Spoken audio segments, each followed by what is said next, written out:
God. Paano ba ako dadaan dito? My tiklok.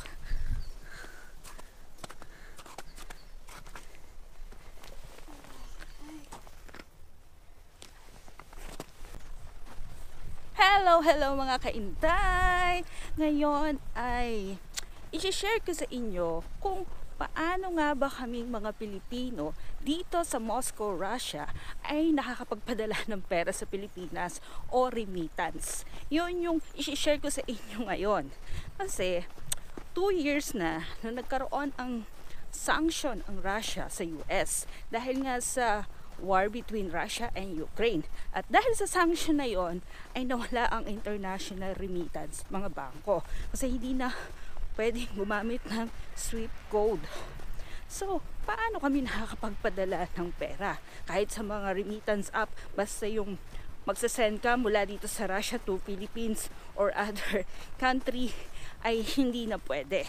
At yun ding mga credit card or debit card na Mastercard, Visa card na in-issue sa ibang bansa, pag dinala mo dito ay hindi mo na rin magagamit yon.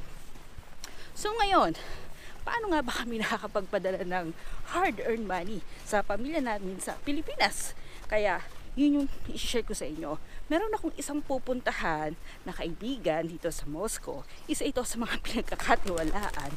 Dito kami nagpapadala ng remittance. So aalamin natin paano yung proseso ng pagre-remit nila ng pera.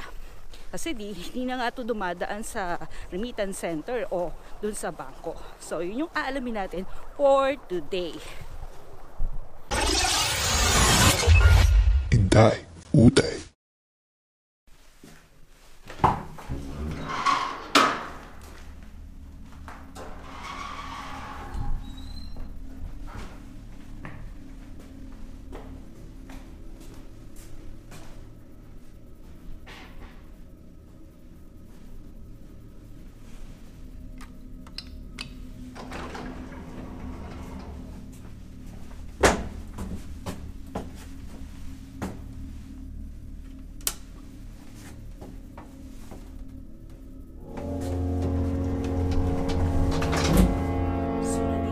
Sa elevator, medyo scary ng konti, pero okay lang, safe naman dito.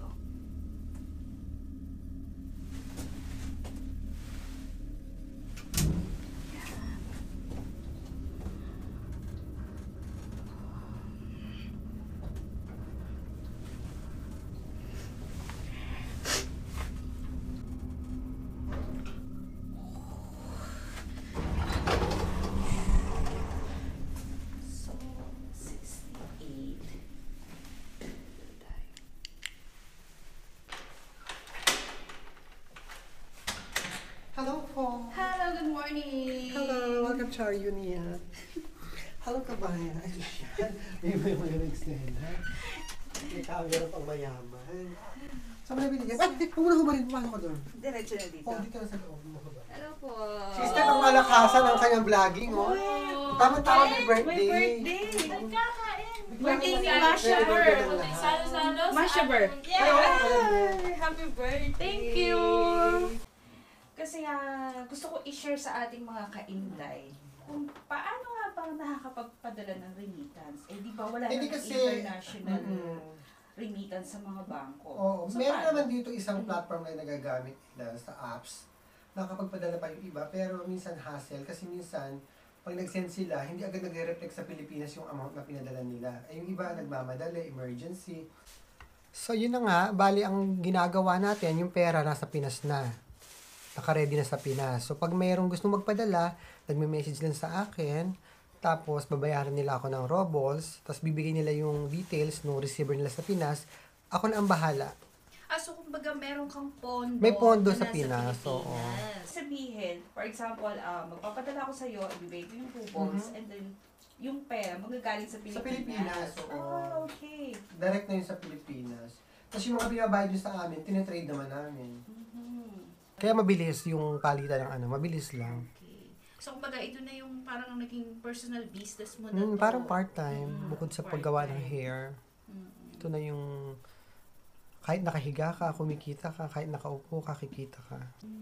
Pero ang maganda dun kasi, siyempre mga Safe. Pinoy tayo, nakakagawa pa rin ng Para paraan. ano. Kasi, Ay, kahit dati. Mm-mm. Meron pa kami, dati nakatrade sa China, nakatrade sa Uzbekistan. As in, walang-wala pa. Kasi kahit yung yung Mastercard, Visa card, hindi na siya gumagana Sanction, eh. yeah. Dahil sa sanction. Kaya ako nito friend. Dati pwede. At saka dati ang ganda ng rate nung wala pang kaguluhan. Ngayon medyo tumaas. Ganun ang mga eksena. Alam mo tayo mga Pinoy mga paraan, di ba? Hahanap at hahanap ng daan. Pero nung unang bugso ng gera, hala, ang hirap magpadala. As in, wala kaming alam. May nag-post lang na isa tungkol dyan sa yung apps na ginagamit. Ayun na, sunod-sunod na. Kasi may mga tinwriting ako na apps, walang option Wala, na wala. ito Philippines or other country eh. Kaya napaisip ako, paano nga ba yung process? ng Dati yung pag-send? PaySend, doon lang tayo ginagamit nila. Wala pang war. Tapos, dapat na siya ng Abosend. Mahal din. So, para sa kaalaman ng ating mga kainday, gaano ka nakatagal dito sa Moscow? 5 years. 5 years. So, sa 5 years na yun, masasabi mo bang naging Okay masaya ka naman, dito? masaya naman. Maayos ang lahat. Medyo walang lasa-lasa ang pagkain nila. Unless order ka sa mga kapwa Pilipino natin na nag-cater ng mga ganyang pagkain. So, ito ang ating kaibigan na si... MMS Guerra. Sige, i-promote mo yung remittance. Ayan, sa gustong Personal. magpadala, message lang po kayo sa Facebook ko, MMS Guerra. Sa buhok naman, ribbon, color, haircut, ayan, message lang po kayo. Dalawa po kami, ako at si Shine Castle, ayan.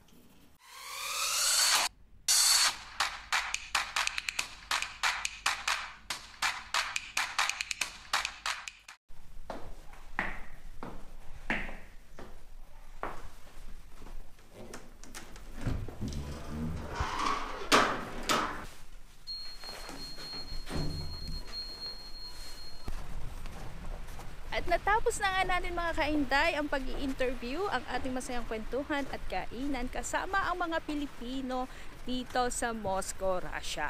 At yun lamang for today at dito na nga po nagtatapos ang ating vlog. And always remember, choose to be happy and be humble.